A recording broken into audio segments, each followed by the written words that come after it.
Pessoal, boa noite. Como é que vocês estão? Tanto tempo já faz, né? Pois é, gente, o mês de outubro foi muito difícil.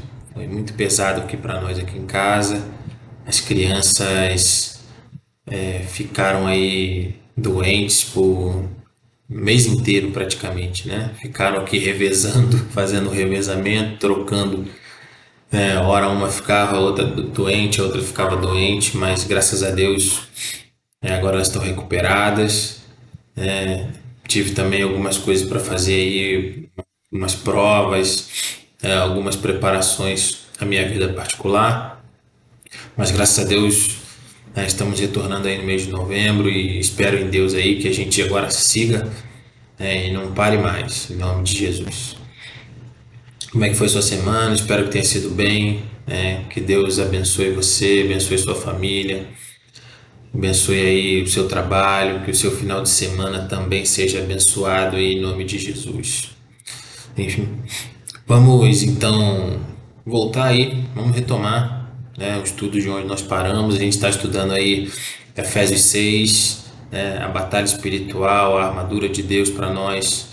Então vamos começar hoje aí no retomar, na verdade, do versículo 13, na verdade no versículo 14, e a gente vai começar a estudar aí as peças dessa armadura uma por uma, de uma maneira bem rápida e objetiva.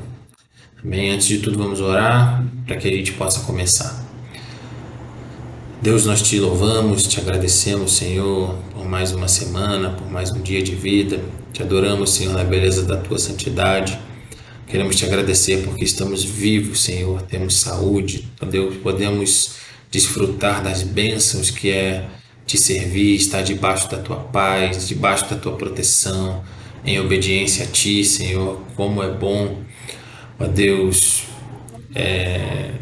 desfrutar de tudo isso. Muito obrigado, Senhor, por estar de volta aqui no canal Meditando na Escritura, por estar, Senhor, de volta aqui compartilhando um pouco do que o Senhor tem me dado, ó Deus, com os meus irmãos. Que o Senhor abençoe a vida de cada um, nos ajude, Senhor, abre a nossa mente, o nosso coração, nos dê entendimento, vivifica, Senhor, a tua palavra, porque senão vai ser só, ó Deus, alguns minutos de alguém falando para enquanto o outro escuta sem nenhuma eficácia.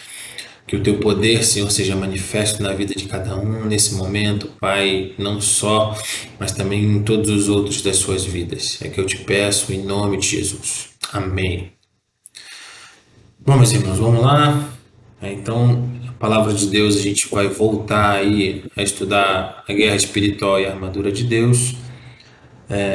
Efésios 6:13. Eu vou ler até o 20 para a gente dar uma relembrada e ficar com esse texto bem aceso na nossa cabeça, porque ele vai ser o nosso texto base, mas a gente vai estudar hoje aqui a parte A do versículo 14. Então diz assim, Efésios 6:13. Portanto, tomai toda a armadura de Deus, para que possais resistir no dia mau e, havendo feito tudo, ficar firmes. Está, pois, firmes, tendo cingidos os vossos lombos com a verdade e vestida a couraça da justiça, e calçados os pés na preparação do evangelho da paz, tomando sobretudo o escudo da fé, com o qual podeis apagar todos os dardos inflamados do maligno. Tomai também o capacete da salvação e a espada do Espírito, que é a palavra de Deus, orando em todo tempo, com toda oração e súplica no Espírito, e vigiando nisto com toda perseverança e súplica por todos os santos. E por mim, para que me seja dada no abrir da minha boca a palavra com confiança, para fazer notório o mistério do Evangelho, pelo qual sou embaixador em cadeias, para que possa falar dele livremente, como me convém falar. Então aqui, essa passagem é onde Paulo está nos ensinando a aplicar a doutrina que ele ensina, dos capítulos de 1 a 3 da carta aos Efésios. Ele ensina a doutrina. Do capítulo 4 ao capítulo 6, ele mostra a aplicação da doutrina que ele ensina. Essa é a diretriz de Paulo em todas as suas cartas. Ele começa com a doutrina e depois com a aplicação da doutrina. Em algumas cartas, quer dizer, acho que em todas, se não me falha a memória, ele vai dos aspectos mais amplos aos aspectos mais específicos, dos conceitos gerais para os conceitos menores, né? Então, aqui a gente vai ficar no versículo 14 hoje, que é: estai, pois, firmes, tendo cingido os vossos lombos com a verdade. Vamos parar por aqui, né? Então, a armadura, perdão, né? Paulo está comparando a uma armadura de um soldado romano. Paulo tinha cidadania romana. O contexto de Jesus é um contexto greco-romano, de cultura grega, mas de civilização e domínio romanos. E os soldados viviam ali constantemente, né, entre os cidadãos numa questão de vigia, dos seus povos, dos seus territórios dominados. Então, nesse contexto, Paulo ele vai dividir a armadura do soldado e vai apresentar aqui peça por peça. Então, hoje nós vamos falar desse cinto, que ele fala de cinto da verdade. Mas antes disso, a gente vai entrar na função, né, do cinto em si. O cinto ele tinha uma função na armadura que era não só de prender alguns utensílios, como a espada, né? Alguns carregavam chicotes ou outras coisas que eles pudessem carregar, né? Mas ele tinha uma função ainda mais importante do que essa, que era de prender toda a armadura. Ele fixava, unia a parte superior à parte inferior da armadura do soldado, de modo com que todo o aparato dele, né, a couraça, a parte de baixo da armadura e aonde ficavam os utensílios, eles ficavam todos unidos pelo cinto. Então o cinto ele prendia e também dava sustentação para o corpo. É uma analogia interessante hoje a gente vê, são aquelas pessoas que carregam coisas muito pesadas, até mesmo na academia eles colocam um cinturão lombar, né? Para dar sustentação para o corpo, para carregar peso. Então, basicamente, essa era a função do cinto na armadura de um soldado. Nos dias de Jesus, ali entre os judeus, eles também usavam cintos, e porque muitos deles tinham túnicas muito grandes, né, muito compridas, que arrastavam no chão. O cinto também servia para que essa túnica fosse puxada na altura dos pés, e amarrasse ali para que ele tivesse mobilidade. Então, justamente, uma das coisas, a principal função é da sustentação, mas também da mobilidade. Mas agora, para o contexto espiritual, o que isso quer dizer para nós, né? Porque Paulo está falando de cingir, de estar firmes, estar, pois, firmes. Por isso que ele fala da firmeza, porque o cinto dá essa firmeza, tendo cingidos os vossos lombos com a verdade. Mas a gente está numa guerra espiritual. Obviamente, o que Paulo fala aqui não é literal. Com que cinto que a gente vai amarrar o lombo? Para quê? A parte da cintura que não faz sentido. Então, a gente precisa aqui entrar no contexto do o que Paulo quer dizer com essa questão de estar firmes, cingidos os vossos lombos com a verdade. Então, a gente precisa entrar aqui com duas questões. Que cinto... Perdão que eu me perdi aqui. Mas ele fala duas situações muito, muito interessantes, que é: que verdade é essa? Né? Que verdade é essa que a gente precisa estar cingido? E uma outra coisa é cingir o quê? Então, as duas perguntas que nós temos que responder é: cingir o quê e com que verdade? Cingir os lombos? Não faz sentido ser os lombos. E que verdade é essa? Então, Paulo está falando aqui que esses lombos, ele está fazendo uma analogia para o contexto espiritual. E é onde essa guerra acontece? Dentro da nossa mente. A batalha espiritual é onde a alma, a psique, as emoções, elas são atacadas constantemente, elas são constantemente invadidas. Mais na frente a gente vai ver o capacete, né, da salvação, o escudo da fé, para que a gente possa apagar os dardos inflamados do maligno, e é justamente nesse sentido que ele está falando de cingir os lombos, que na verdade é cingir a nossa mente.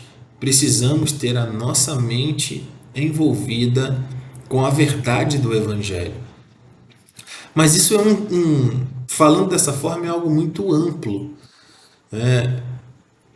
E quando a gente, geralmente, né, a nossa principal batalha é de nós contra nós mesmos.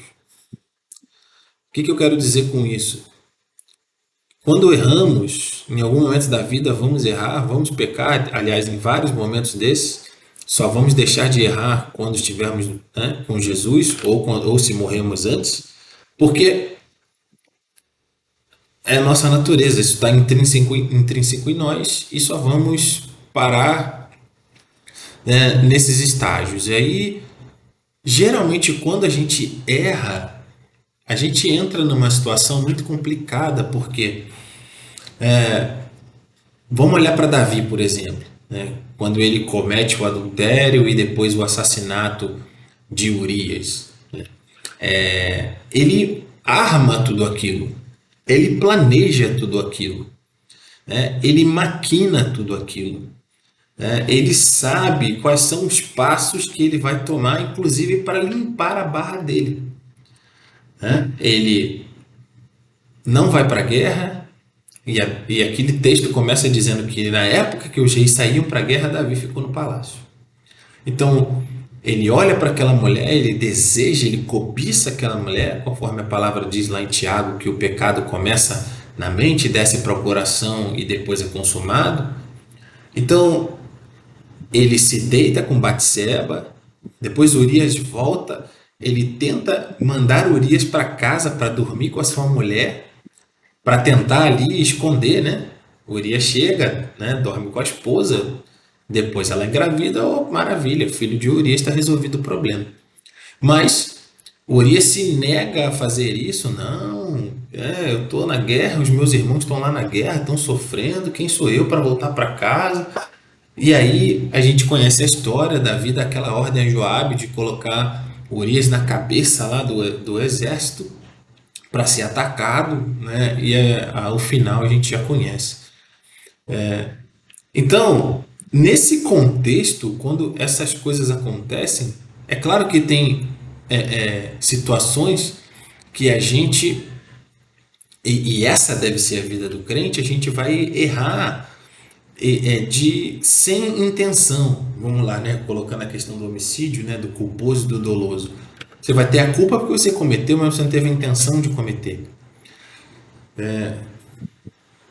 Esses erros e esses pecados que nós cometemos com essa intenção, em algum momento da nossa caminhada a gente pode estar mais fraco, a gente pode estar passando por situações mais difíceis, estar enfraquecido, estar com a fé mais abalada.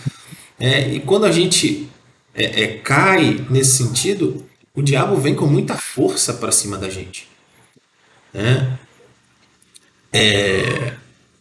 E aí as setas começam. Você não é crente coisa nenhuma. Quem falou que você é crente, cara?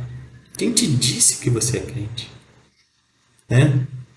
Quem você acha que Deus está ouvindo a tua oração? Não adianta nem você nem levantar o olho para cima.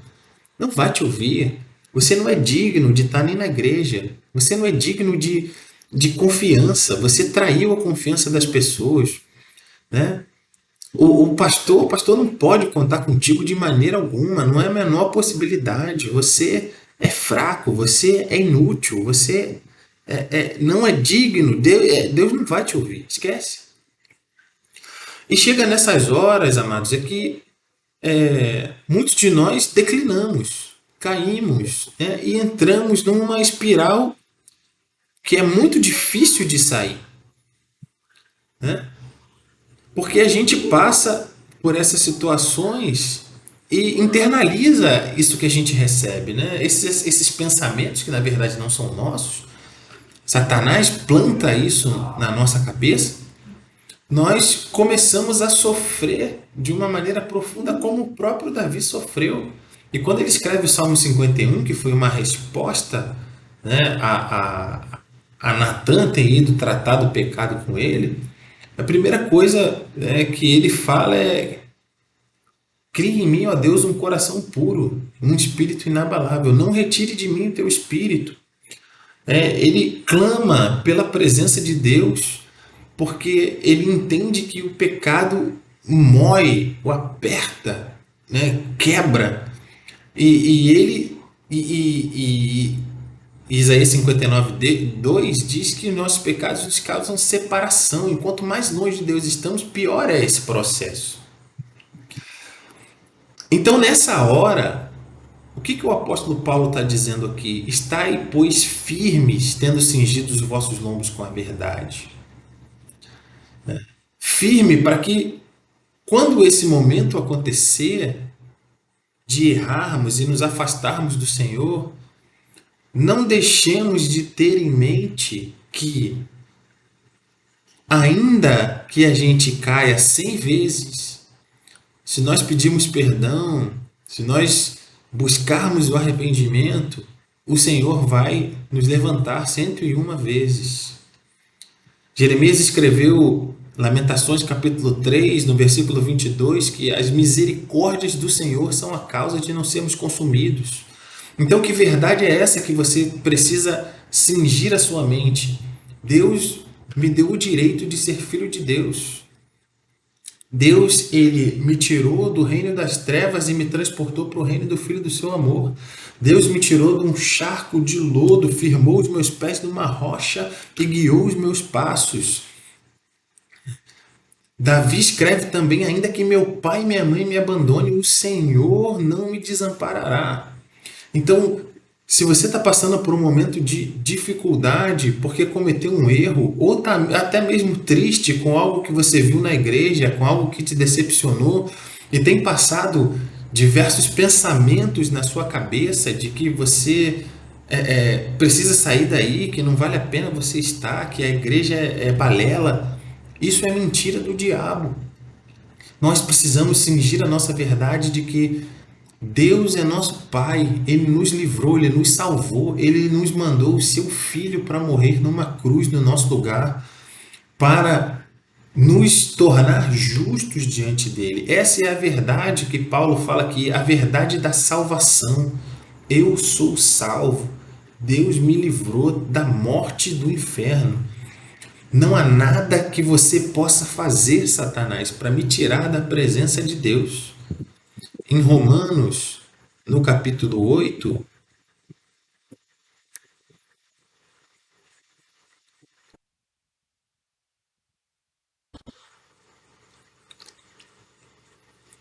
ele fala assim, em Romanos 8, 29, ele fala: porque os que antes conheceu também os predestinou para serem conformes à imagem do seu Filho, a fim de que ele seja o primogênito entre muitos irmãos. E aos que predestinou, a estes também chamou.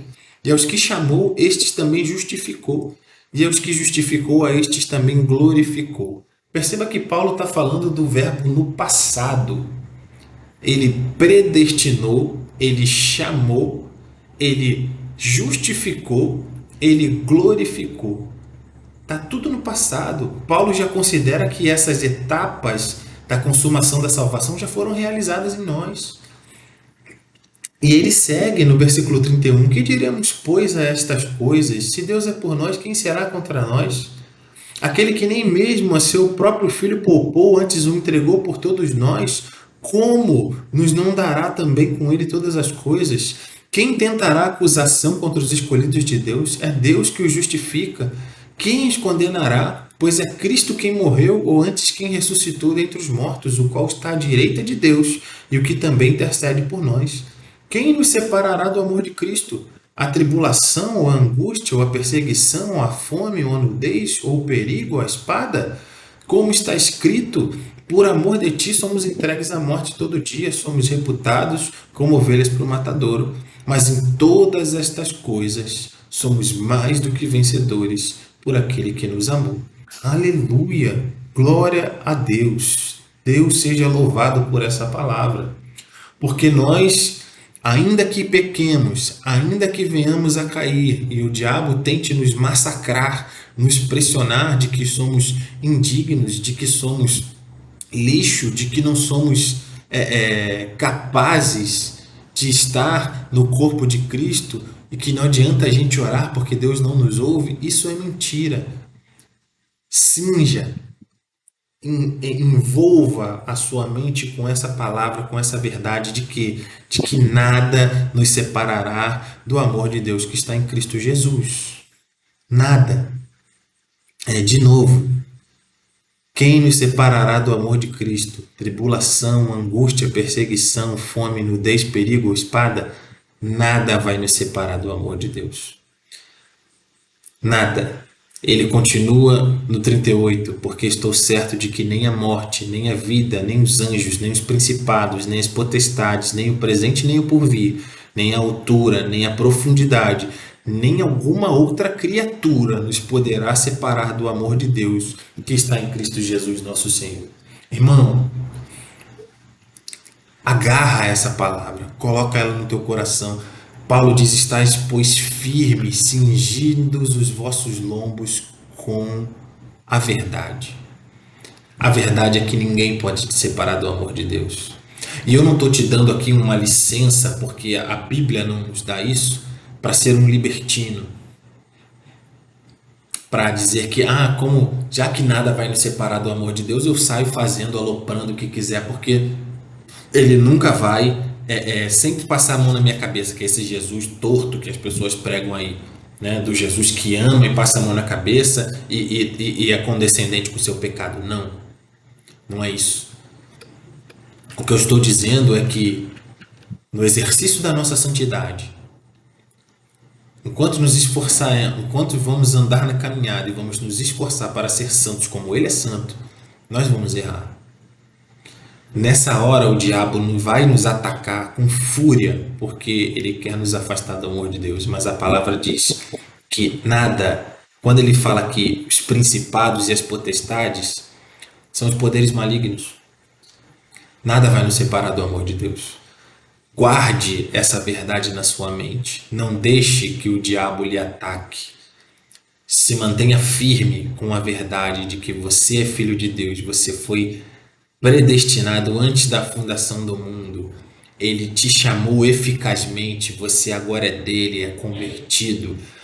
Nesse chamamento ele te justifica porque você crê no sacrifício de Cristo, e ele te limpa de todo pecado, te purifica de toda injustiça, imputa a justiça de Cristo em você e agora você é justo diante dele, livre da culpa, está absolvido. E aqueles que ele predestinou, chamou, justificou, ele também glorificou. É só uma questão de tempo. Nós já estamos com Cristo à direita de Deus. Nós já estamos nas regiões celestiais com o Senhor. O que falta é a consumação, vivendo entre o já e o ainda não, mas com toda a certeza de que esse ainda não um dia será. Vinde a mim, benditos de meu Pai, para o reino que vos está preparado desde a fundação do mundo. Amém? Fique com essa palavra. Não se esqueça disso. Você é filho de Deus. Não importa o que você faça. Mas sede santos, como eu sou santo. Fique com Deus e até a próxima semana.